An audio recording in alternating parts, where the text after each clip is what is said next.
네, 안녕하십니까. SBS 러브 FM 특집 중년 고민 상담소 철없는 마흔을 위한 시금치 진행을 맡은 저는 남희석이고요. 네, 안녕하세요. 아나운서 박은경입니다. 네, 반갑습니다.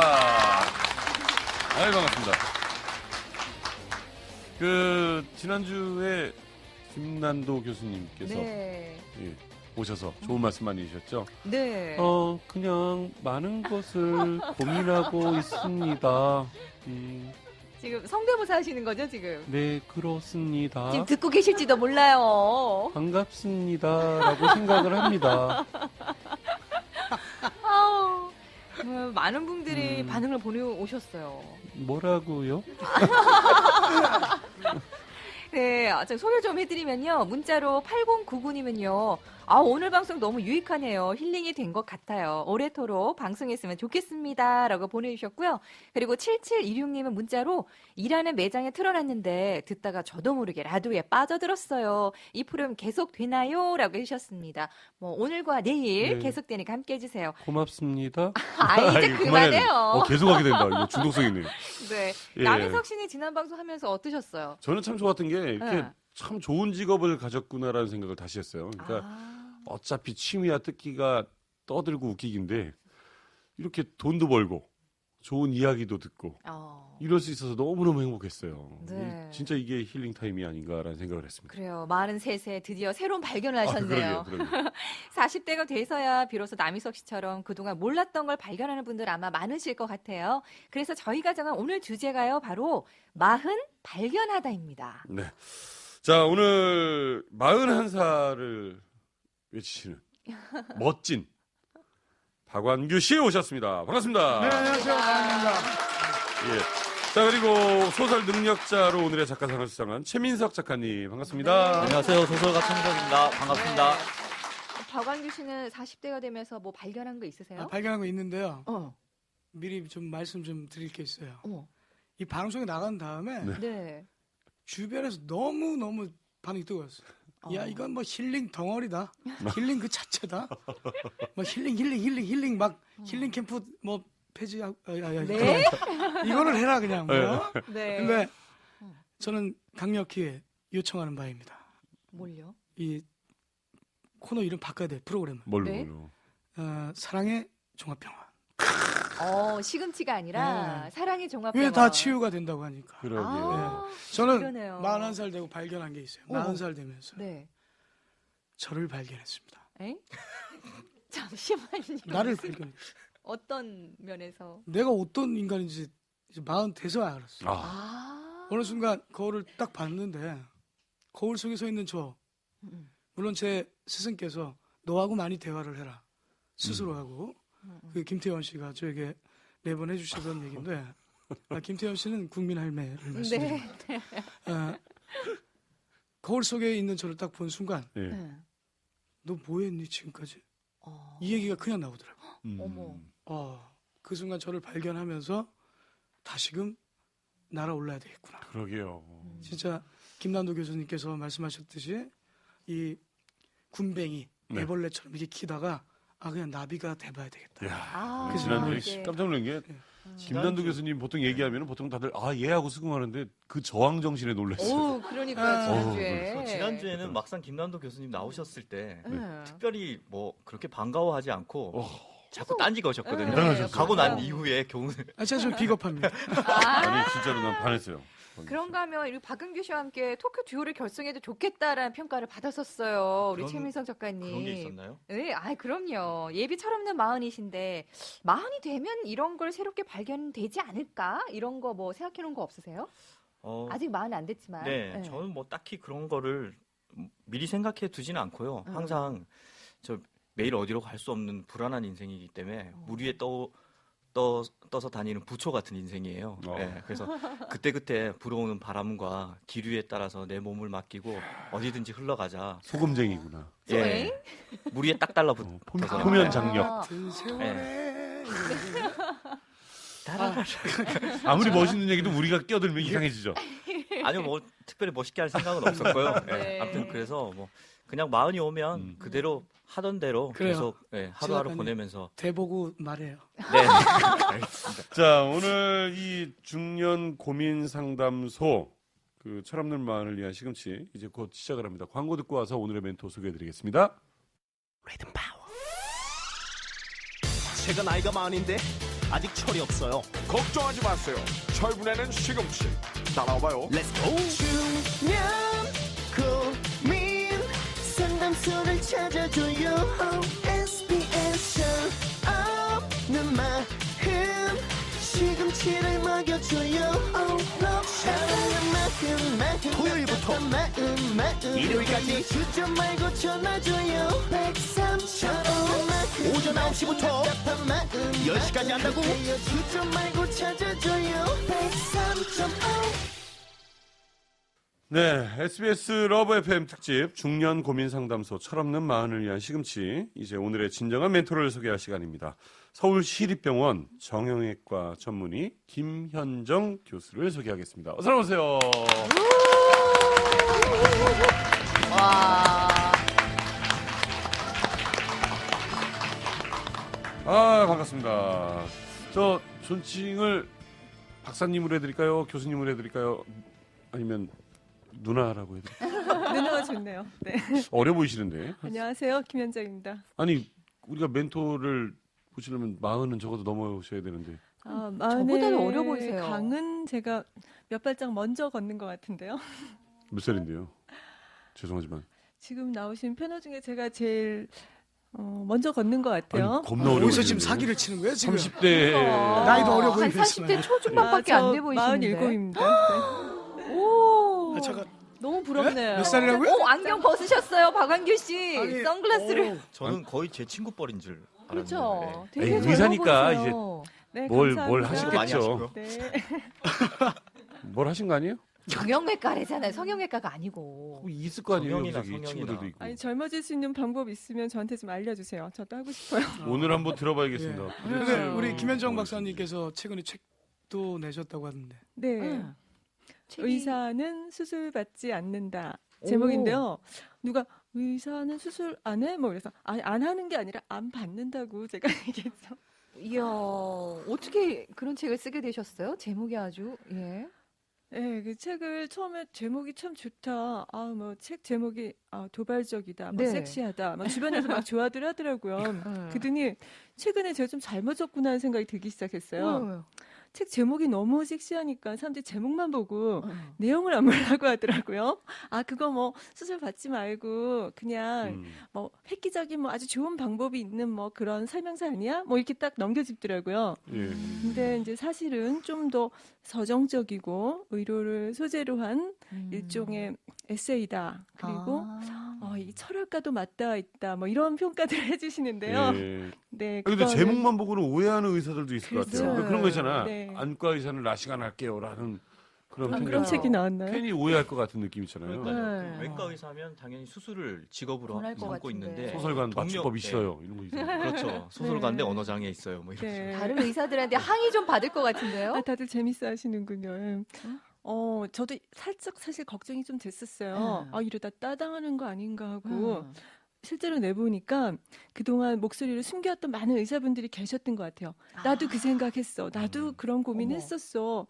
너도 그랬니? 나 공감해. 우리 같이 뭐 생각을 갖구나. 오히려 그런 촉발제가 된 것 같기도 하고 그런 얘기를 의사가 아니라 딴 사람이었으면 정말 좀 창피했을 텐데 의사 입으로 해줘서 고맙다. 이렇게 말씀하시는 선배들도 계시더라고요. 네. 근데 사실 병원에 가면 그렇잖아요. 딱 가보면 자 검사부터 해봅시다. 그리고 뭐 어떤 의사는 그냥 뭐 수술해야 돼요. 약 처방도 되게 많이 해주고. 그럼 엑스레이 보고는 괜히 고개라도 갸우뚱 해봐. 얼마나 놀라는데요. 근데 그게 정말 다 꼭 필요 있는 건 아니다라는 얘기인 거죠? 제목에 의하면? 네, 필요한 부분도 있고 사실 약간 과잉돼 있는 부분도 있어요. 근데 과잉이 이제 왜 됐을까를 얘기하면 그 내 탓이니 네 탓이니 뭐 누구 탓이니 막 이제 이런 여러 가지 얘기들이 나올 수 있겠죠. 네. 그런데 만약에 네. 동료 의사분들께서 네. 현정아, 수술 받아야 돼. 의사 아니면 선생님이 뭐, 그렇게 네? 속삭이면서. 그러게요. 저희 이쪽 뜨거운 입김이 나오는 것 머리 같아요. 긴 쪽은 막 허장강 선생님 대사인 줄 알았어요. 막 귀가 간질간질간질하면서. 그럼 의사 선생님. 의료적으로 김현정 씨 수술 받으셔야 됩니다. 동료 의사께서 권하시면 어떻게 하실 겁니까? 네, 그 되게 고민될 것 같아요, 사실. 제가 환자 입장에 한번 돼본 적이 있는데, 진짜, 막상 닥치면서 고민이 많이 되더라고요. 근데 제 생각에는, 되도록 안 받을 것 같습니다. 일단 이제 신랑하고 상의를 해봐야 되겠지만, 신랑이 아마 받지 못하게 할 것 같아요. 그래요. 자, 오늘 궁금합니다. 이 철없는 마음을 위한 시금치. 예. 자, 오늘 본격적인 강의를 들어보도록 하겠습니다. 강의 제목은 마흔 발견하다입니다. 박수로.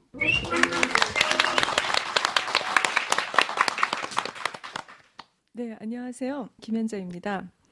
제가 간단히 제 소개를 드리고서 이제 시작하겠습니다. 너는 누구니? 이제 누가 물으면 제가 어떻게 대답을 해야 되나 좀 생각을 해봤어요. 했더니 딸 바보, 아들 바보, 아내 바보, 요즘에 그런 말들이 있잖아요. 저는 환자 바보, 의사 김현정입니다. 정말 좋은데요, 환자 바보? 제가 오늘 말씀드릴 주제는 마흔 발견하다 이렇게 제목을 정해봤어요. 왜냐하면은 제가 마흔쯤에 어떤 경험을 했을까 생각을 해보니까 어떤 삶에 대해서 새로운 뭔가를 찾고 있었던 것 같아요. 몇 년 전에 제가 오페라가 아니죠. 뮤지컬을 보러 갔었어요. 그 당시에 이제 제가 회사를 다닐 때였는데, 이제 회사에 있는 여러 직원들하고 같이 가게 됐습니다. 근데 이제 그 중에 이제 젊은 이제 후배 한 명이, 뮤지컬 표를 예약을 했는데, 이사님은 할인이 된대요. 저한테 이제 와서 그러는 거예요. 그래서, 아니, 왜 할인이 되냐 그랬더니, 40세 넘은 사람은 꽃중년 할인을 해준다는 거예요. 어머. 그래서 제가 그 순간 꽃중년 한데, 뭐가 망치로 제 머리를 팡 치는 것 같았어요. 뭐 할인 별로 고맙지 않고, 중년? 그 말이 이제 너무 귀에 딱 들어오는 거예요. 여러분, 실감이 되세요? 저는 제가 40이 넘었어도 한 번도 내가 중년이라고 생각해 본 적이 없었어요. 근데 현실을 보니까 저는 꽃중년 할인 대상자더라고요. 그래서 물론 앞에다 꽃자를 붙여서 꽃중년이라고 해주긴 했지만 중년이구나 이제 이 생각을 참 했습니다. 그래서 저는 그 말을 들으면서 정말 화들짝이었죠. 화들짝. 누군들 나이 40을 생각해 봤었겠냐고요. 어느 날 보니까 40이 된 거죠. 그래서 제가 이번 방송 섭외를 받고서 제 주변에 있는 40대 남녀들한테 쫙 전화를 돌렸습니다. 너 40에 무슨 생각했니? 빨리 다 물어봐. 너 40에 무슨 고민했어? 뭘 한 거야? 그랬더니 다들 이제 얘기들을 하나씩 하는데 그러는 거예요. 나는 좀 예외적이라서 해당 사항이 안 될 것 같지만 나는 다른 사람들하고 좀 달랐는데 내가 보통 기준은 아니고 이 말을 다 공통적으로 하는 거예요. 다 자기가 보통이 아니래요. 자기는 예외적인 케이스고 자기는 일반적인 케이스가 아니기 때문에 도움이 안 될 거라는 거예요. 그래서 그래도 얘기해봐 하고 이제 제가 계속 이제 얘기했더니 그래서 제가 참 그 통화를 이제 여러 친구들, 후배들, 선배들 하면서 느낀 것은 정말 다양하구나. 예전에는 40대 하면은 어떤 우리가 떠오르는 전형이 있었어요. 네.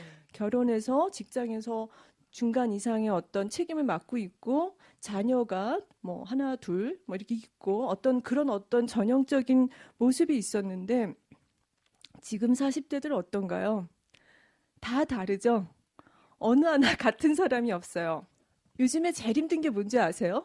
평범하게 사는 게 제일 힘듭니다. 아무도 평범하지 않아요. 난 정말 평범하게 살고 싶은 게 꿈이라고 하는 사람들이 있는데 평범하게 살기가 진짜 어려운 그런 시대가 된 것 같아요. 그리고 또 한 가지는 우리 엄마 아빠 세대, 할머니 할아버지 세대 그 사람들이 살았던 그 인생의 매뉴얼이 더 이상 별로 도움이 안 돼요.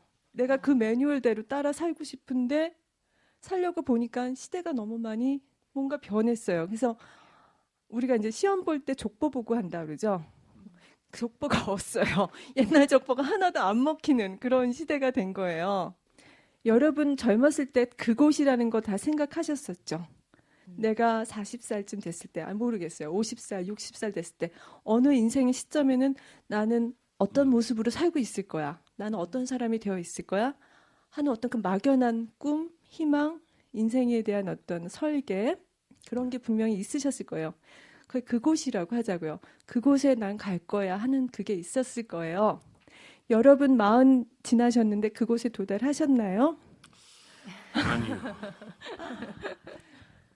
제 생각에는 물론 이제 도달한 분들 아주 행운아들 있겠지만 대부분의 사람들은 저도 그렇고요.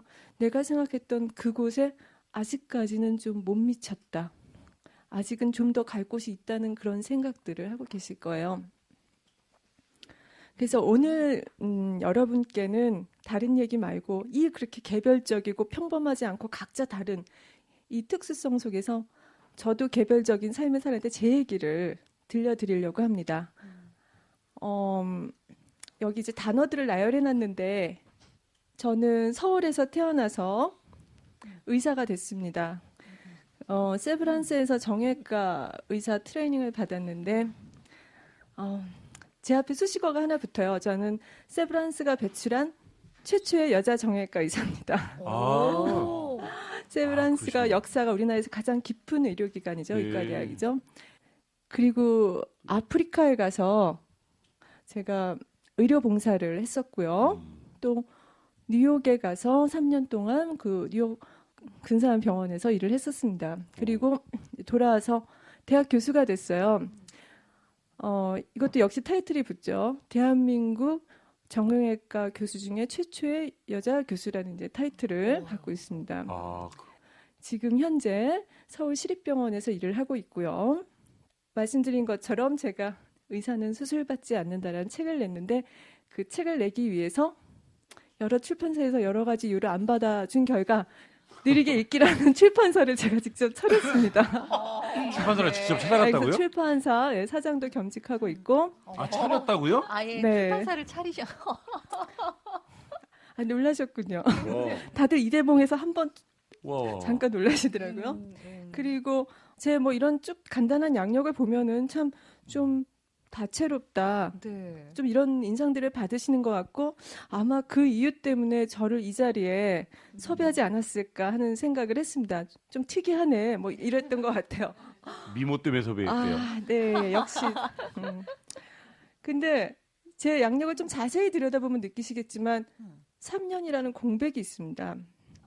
제가 대학 교수를 하다가 잘 나가다가 승승장구 엘리트 코스를 쫙 밟아서 가서 막 교수하고 가다가 어느 날 제가 학교를 딱 관두고 나와서 3년을 작정했던 건 아닌데 백수를 하다 보니까 어느덧 3년이 흘러가더라고요.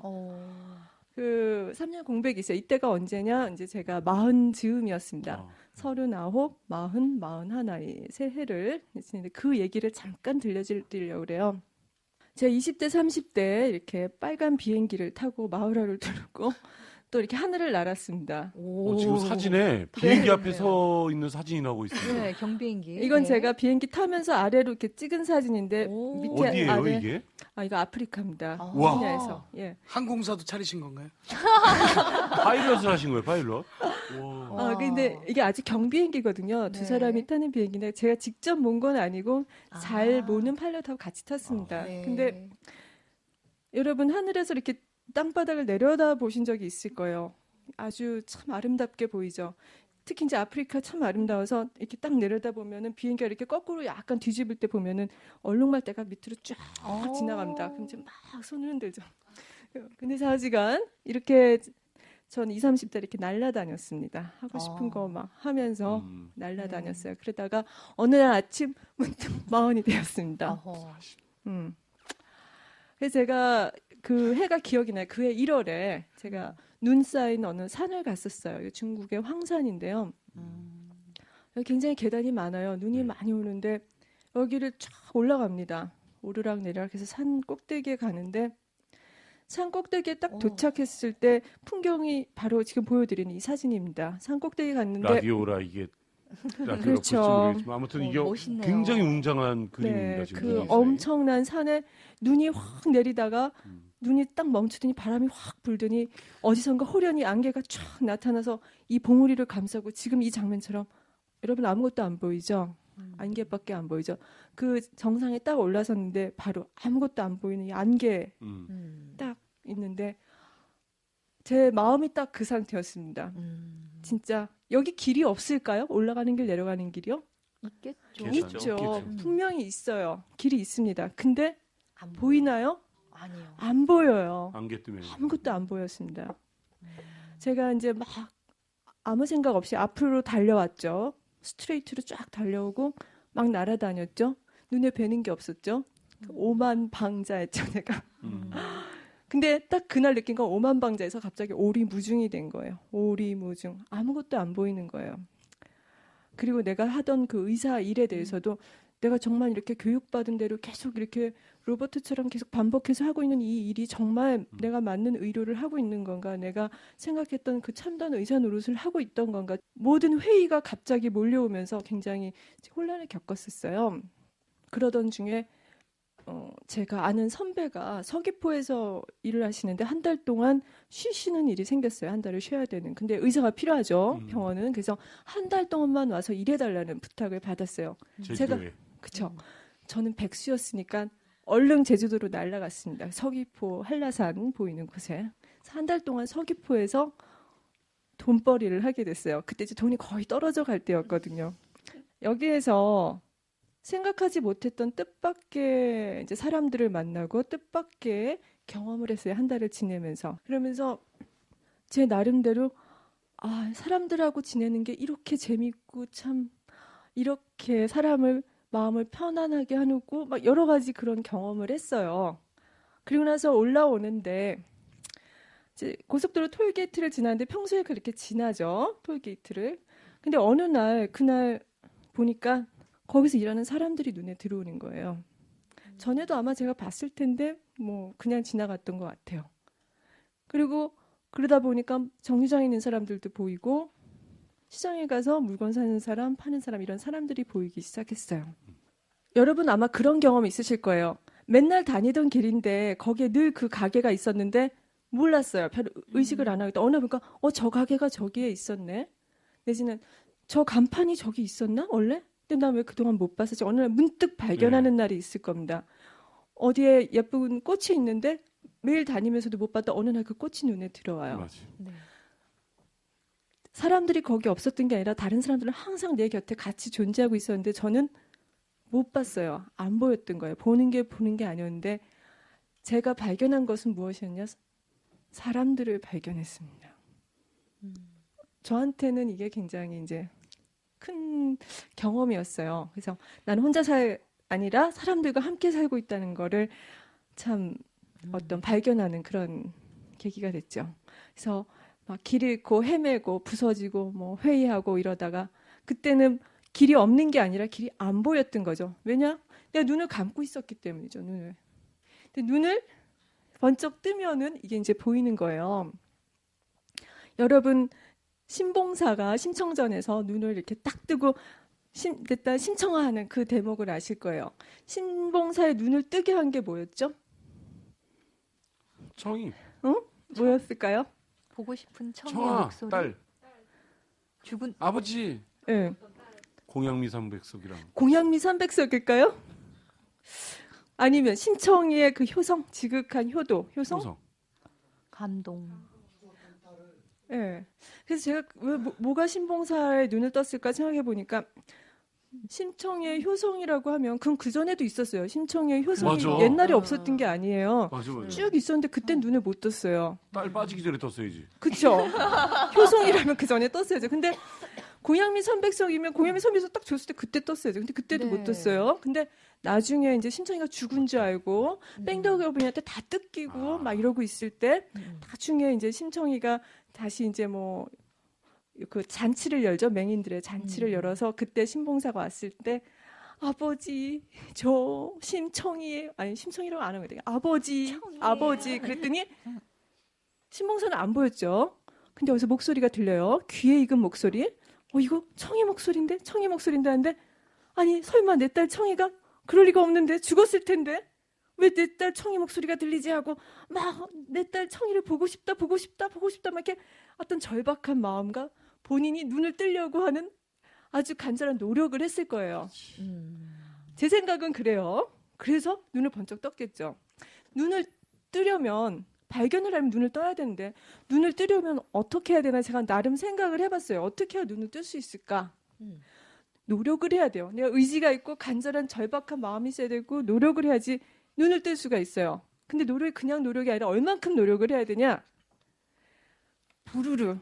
신봉사가 심청이를 보려고 부르르를 떼면서 눈을 탁 뜰 때 그 부르르 하는 그만큼의 노력이 있어야지 우리가 눈을 뜰 수 있고 눈을 떠야지만 무언가를 발견하고 있지 않을까. 저는 이제 그렇게 생각을 했습니다. 그래서 나는 땡땡땡을 발견한다. 이건 아마 사람마다 다를 거예요. 아까 우리 박한규 씨는 나 자신을 발견했다고 하셨죠. 저는 다른 사람들, 나랑 살고 있는 타인들을 발견했습니다. 여러분은 또 여러분 나름의 어떤 여러분이 찾는 새로운 패러다임이 분명히 있을 거예요. 눈을 뜨시고 그냥 눈을 뜨는 게 아니라 부르르르 이렇게 눈을 뜨려는 노력을 하셔서 눈을 뜨고 발견하셔서 이 멋진 40대를 자꾸 누가 터널 하는데 저는 그 말 참 마음에 안 들어요. 왜 40대가 터널이에요? 제가 40대 살아보고 있는데 아주 좋아요. 40의 마흔의 어떤 강을 건너는 건 맞지만 이 멋진 40의 무언가를 내가 그동안 몰랐던 비전을 찾아서 발견해서 멋진 40대를 사시길 바랍니다. 감사합니다. 네, 정말 귀에 쏙 들어오는 강의를 해주셨어요. 김정민 정말 감사합니다. 박한규 씨. 네. 어떻습니까? 저 김현정 박사님께서 어째 이게 첫눈에 딱 이게 마음에 들었나 생각했어요. 갑자기. 네, 그러니까 고백이에요? 아니면 좀 아까 뜨거운 들어보세요, 좀. 입김으로 네. 말씀하셨고. 생각이 굉장히 비슷한 부분이 많으시네요. 지난주랑 너무 김남도 땀빠이. 교수님 때는 뭐라고 편차가 커요. 미인만 보면 그러시는 거 아니에요? 좀 원래 편파적입니다. 네. 그런데 제가 어떤 방송을 찍은 적이 있어요. 제가 늘 아침 해가 뜰 때 잤고 저녁 해가 질 때 일어났던 사람이었어요. 그러니까 그 거리에 누가 걸어 다녔는지를 몰랐어요.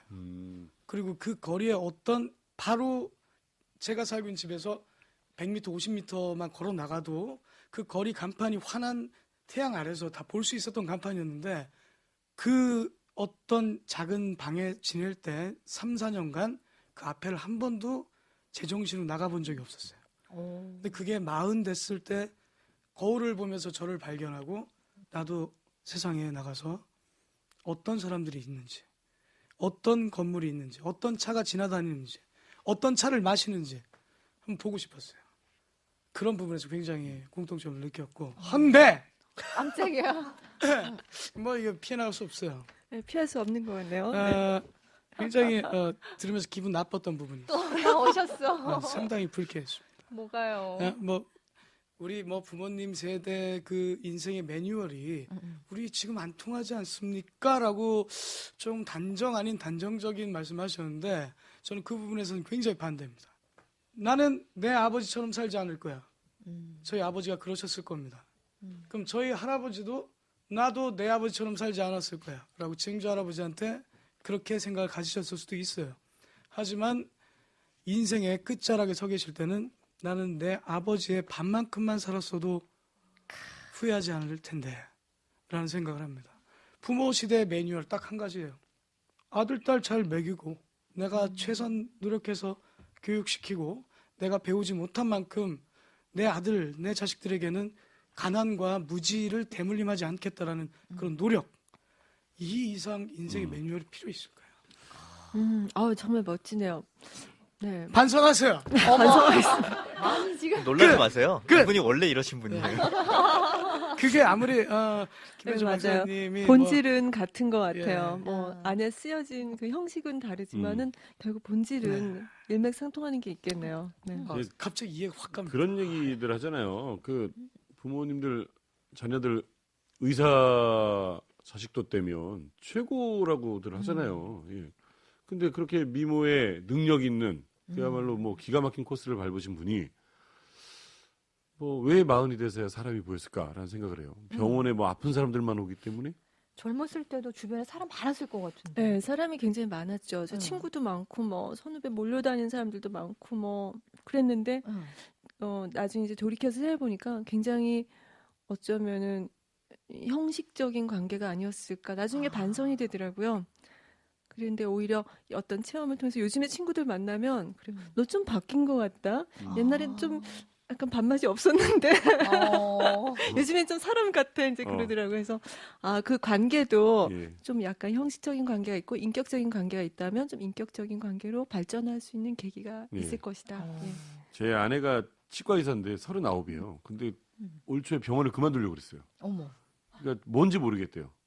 자기들 친구들끼리 모였는데 이게 뭐 하고 사는 건지 모르겠대요. 매일 아침 사람의 입을 보고 그다음에 이게 이렇게 살다 가는 게 맞는지에 대한 고민을 하더라고요. 근데 이 방송 안 들었으면 좋겠어요. 이렇게 그냥 계속 소처럼 일해달라고 그랬거든요. 아유. 근데 아마 좀 고민을 많이 하게 되는 것 같아요. 39. 지금 우리 최 작가님 38. 예. 그러면 우리 박사님 얘기에 의하면 40 이후에 사람이 보인다 그래. 40이 안 되셨으니까 지금 사람이 안 보이시겠네요? 저는 소설가인데 보이시겠지. 아니 볼 수밖에 없는 게 응. 사실 소설가는 굳이 따지자면 프리랜서잖아요. 사람들한테 잘 보여야 됩니다. 그래서 항상 어쩔 수 없이 눈치를 봐야 됩니다. 기본적으로 저기 미간이 좁혀지는 게 아닌가, 입꼬리가 올라가는가 내려오는가, 그다음 눈에 주름이 생기는가 안 생기는가 이런 거에 따라서 이제 원고 청탁수랑 이런 방송 아니 섭외 이분 진짜 작가 맞아요? 예, 오늘의 작가상에 빛나는 소설 능력자 많이 사랑해 주시고요. 아니, 아무튼 그래서 예. 어쩔 수 없이 눈치를 봐야 되고 뭐 그건 사실 농담이긴 한데요. 기본적으로 사람이 인간이잖아요. 사람 인자와 사이 간자니까 보려고 하는데 결국은 제가 눈치 보면서 산다는 얘기예요. 저보다 철이 많이 빨리 드신 것 같아요. 네. 소설가들이 얼마나 대단한 사람들이면 제가 입만 살아서 그렇습니다. 하루에 사람 결혼시켰다가 헤어지게 만들고 하룻밤에 10만 대군을 죽여요. 어떨 때는 능지천천하고 이 소설가들 대단하신 능력자죠. 분들이에요. 그럼요. 남의 인생을 감사합니다. 재단하시고. 예. 자 오늘 듣고 보니까 안 좋은 얘기네요. 그 철없는 마흔을 위한 시금치 김현정 박사의 그 강의를 듣고 있습니다. 이제 또 음악 멘토 우리 박광규 씨의 시간입니다. 이 가수들은 힘들 것 같아. 이렇게 조용히 보고 있는데 노래하시려면. 아니에요. 이제 삶이 음악입니까? 그 사람이 극장은 보입니다. 극장으로 이게 더 힘들 것 같아. 제가 오늘 준비한 곡은 네. 김현정 교수님, 박사님 말씀 중에 이 프로그램에 내가 섭외됐을 때 내 주변에 있는 이제 갓 마흔된 아니면 이제 40을 지나친 동료들에게 물어봤다. 어땠느냐? 난 좀 달랐어. 나는 뭐 기본 표본이 아닌데 내가 한 번쯤 다 자기만의 생각에 빠져 살지 않습니까? 근데 그런 분들도 결국은 이 40이라는 시간을 지내고 다시 한번 인생의 비상을 꿈꾸는 분들이라고 생각합니다. 그래서 제가 좋아하는 우리 임재범 형님의 비상을 준비했습니다.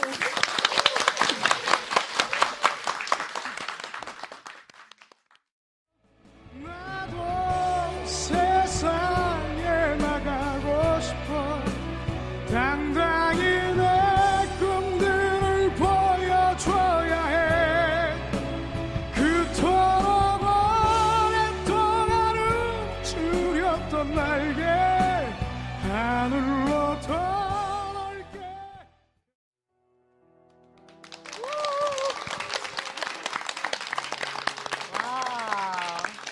야, 난 지금 지난주에 이어서 일부러 어려운 곡만 선곡해서 제가 이 노래 왜 남자들이 그러잖아요. 노래방 가면 남자가 부르면 제일 싫은 곡 하면 이 노래라고들 많이들 하고 그러는데 프로가 부르는 거를 처음 들었어요. 그러니까 프로가 부르는 이 비상이나 이걸 처음 들었어요. 나 지금 소름이 너무 끼쳐서 똑바로 못 쳐다보겠는 거예요. 눈 감고 들었어요. 그래서. 최 작가님도 노래를 하시잖아요. 그렇죠, 보컬이죠. 예. 네. 나중에 콜라보레이션 한번. 최 작가님이 이 노래가 힘든 노래만 뽑아오는 것 같아라고 하는데 네. 최 작가님께 제가 순간 티칭을 하겠습니다. 노래할 때. 예. 40 되면 나와 그냥. 나는 또 더군다나 40 되면 돼. 알겠습니다. 서서 우리는 이거 부르려면 서서 막 허리 뒤로 꺾고 부르잖아요. 근데 지금 의자에 앉아서 일부러 앉아 계신 가만히 겁니다. 숙이면서 이런저런 그러게요. 생각하면서 능력을 불렀다는 보여주기 생각이 아니 위해서. 아니에요. 허리가 아파서 그랬어요.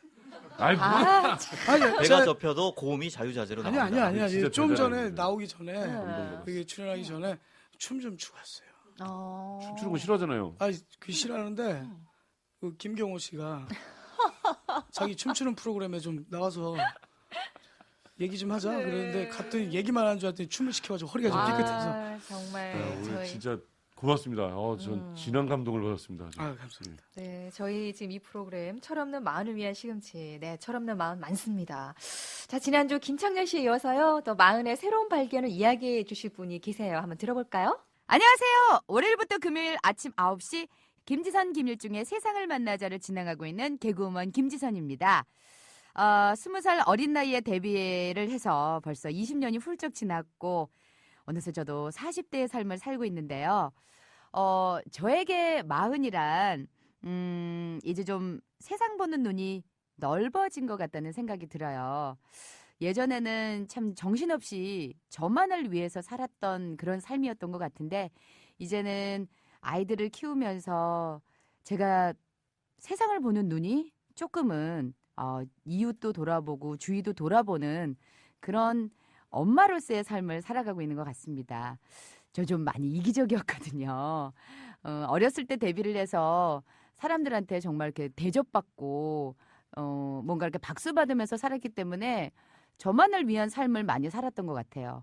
하지만 이제는 주위도 돌아보면서 힘든 사람 또 어려운 사람들을 돌아볼 수 있는 그런 좀 성숙된 이제 좀 제가 쪼글진 여자로서 살아가고 있는 것 같습니다.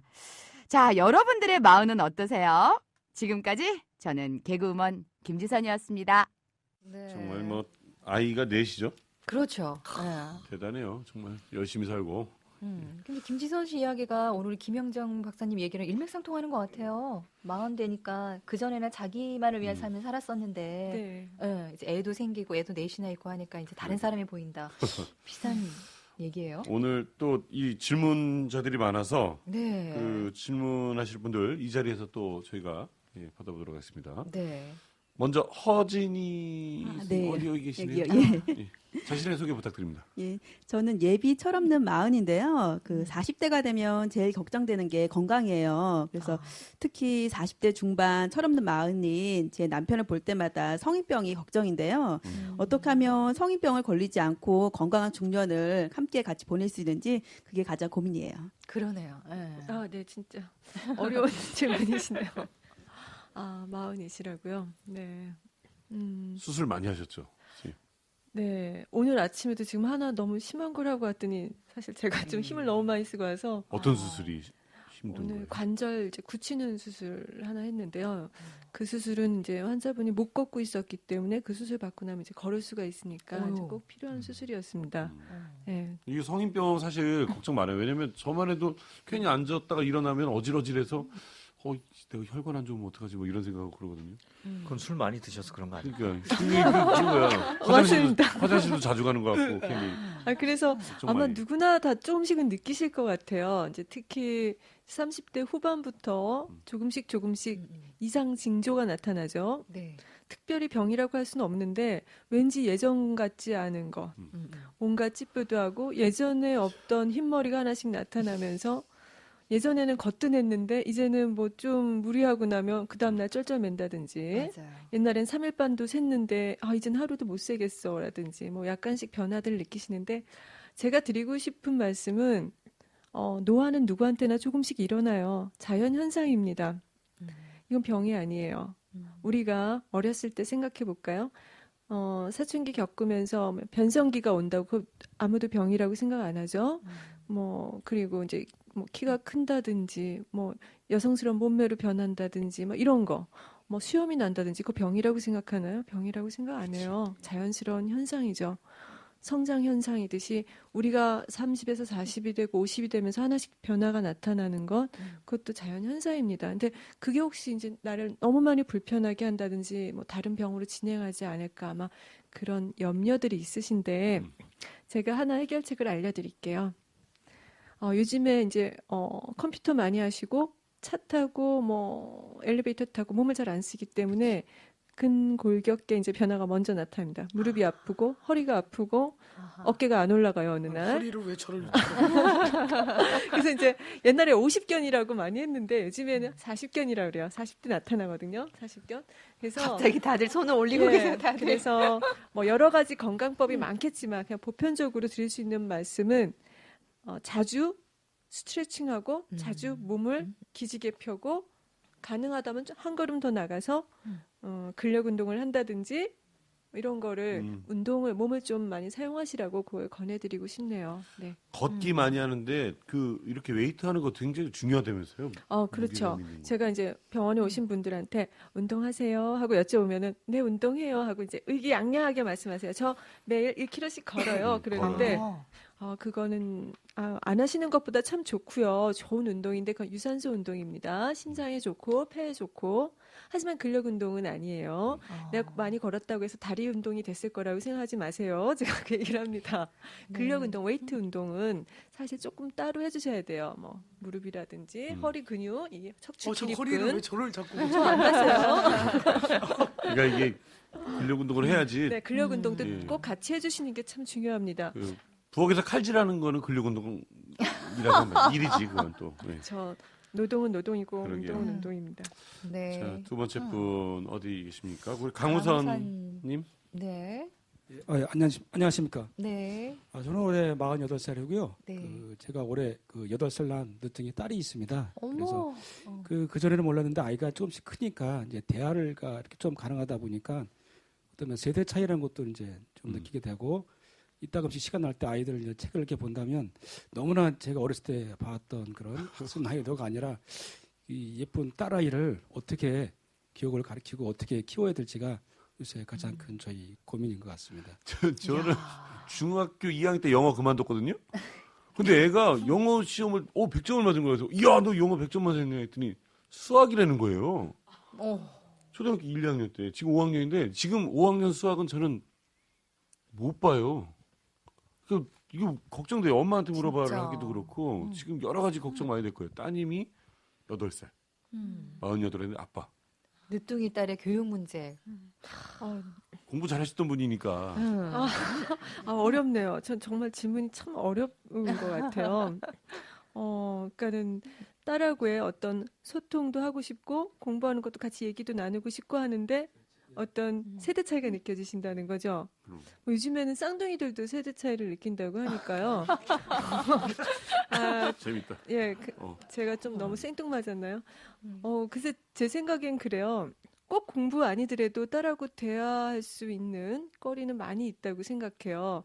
뭐 내가 꼭 딸의 그 수업 내용을 꼭 알아야만 대화가 되는 건 아니겠지만은 그 외에 뭐 다른 뭐 취미 활동을 같이 해보신다든지. 뭐 아니면 다른 걸로 뭐 같이 뭐 요리를 해본다든지 뭐 이런 어떤 다른 식으로 소통을 많이 하면서 하다 보면은 뭐 학교에서 일어나는 일이라든지 이런 것도 자연스럽게 얘기하면서 같이 대화가 되지 않을까. 이 부분에선 제가 형님께 네. 소통을 하고 싶다. 내 늦둥이 8살짜리 아이와 소통하고 싶다. 진짜 소통을 원하시는 거죠? 진짜 소통은 대화부터 시작된다고 저는 생각하는데 제가 재작년에 이런 얘기를 한 적이 있습니다. 21세기는 무엇과의 전쟁이냐? 언어와의 전쟁이다. 라는 얘기를 했어요. 요즘 급격히 많아진 뭐 신조, 은어, 외계어 등등이 있는데요. 저는 그 말의 90% 이상을 알아듣습니다. 요즘 중학생들이 쓰는 말, 이유는 공부했어요. 이유는 제 딸이 중학생이기 때문입니다. 그들이 던지는 말에 전혀 반응이 안 되는 아빠의 모습이 너무 관심 없어 보일 수 있기 때문에 인터넷에서 한번 찾아서 공부를 해봤어요. 얘네들이 이때 이 말을 쓰는 거구나.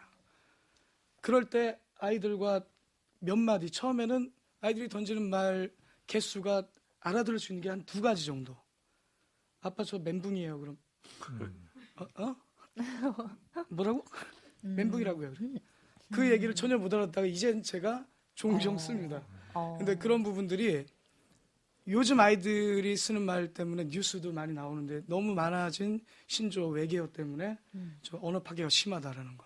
하지만 그들 또다시 대학교에 들어가고 사회생활을 할 때 점점 그 가지수는 줄어들게 돼 있는데 그거보다 더 중요한 건 진짜 내 아이들과의 소통이기 때문에 그들이 쓰는 언어에 대해서 조금 관심을 가져주시면 오히려 우리 아빠 정말 신세대 아빠다라는 얘기를 늘 들으실 거예요. 그때 혼내지 마시고 지금 8살 형 아시잖아요.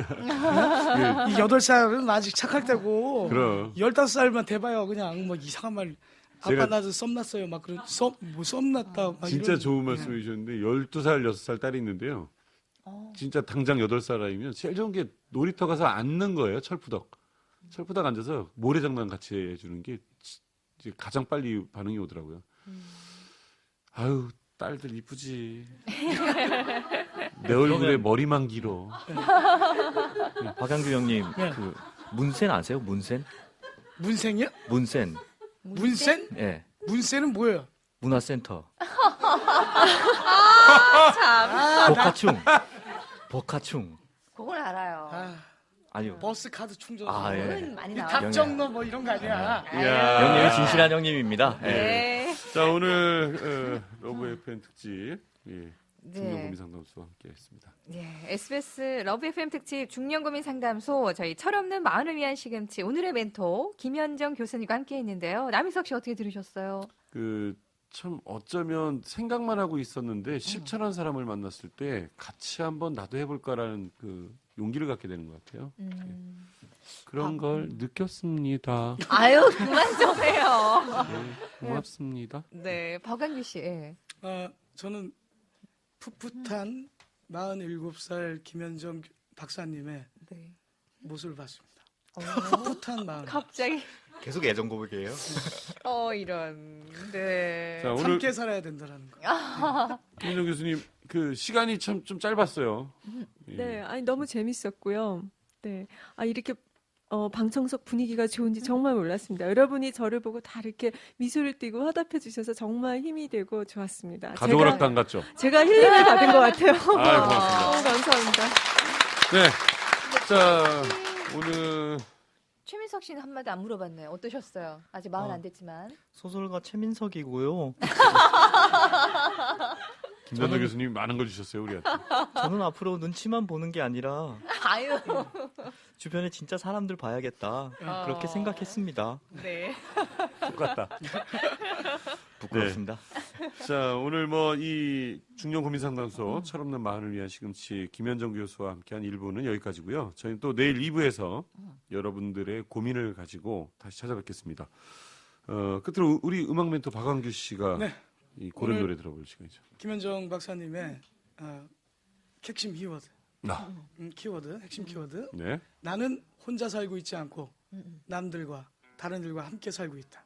내가 스스로 이방인이 아닌 걸 밝혀야 된다. 라는 뜻으로 제가 가장 존경하는 밴드 도어즈의 People Are Strange라는 곡을 오늘 띄워드리겠습니다. 잘 끼워 맞추세요. 저희는 내일 오전 9시에 찾아뵙겠습니다. 철없는 마흔을 위한 시금치. When you're strange, no one remembers your name. When you're strange, when you're strange, when you're strange. People are strange when you're a stranger.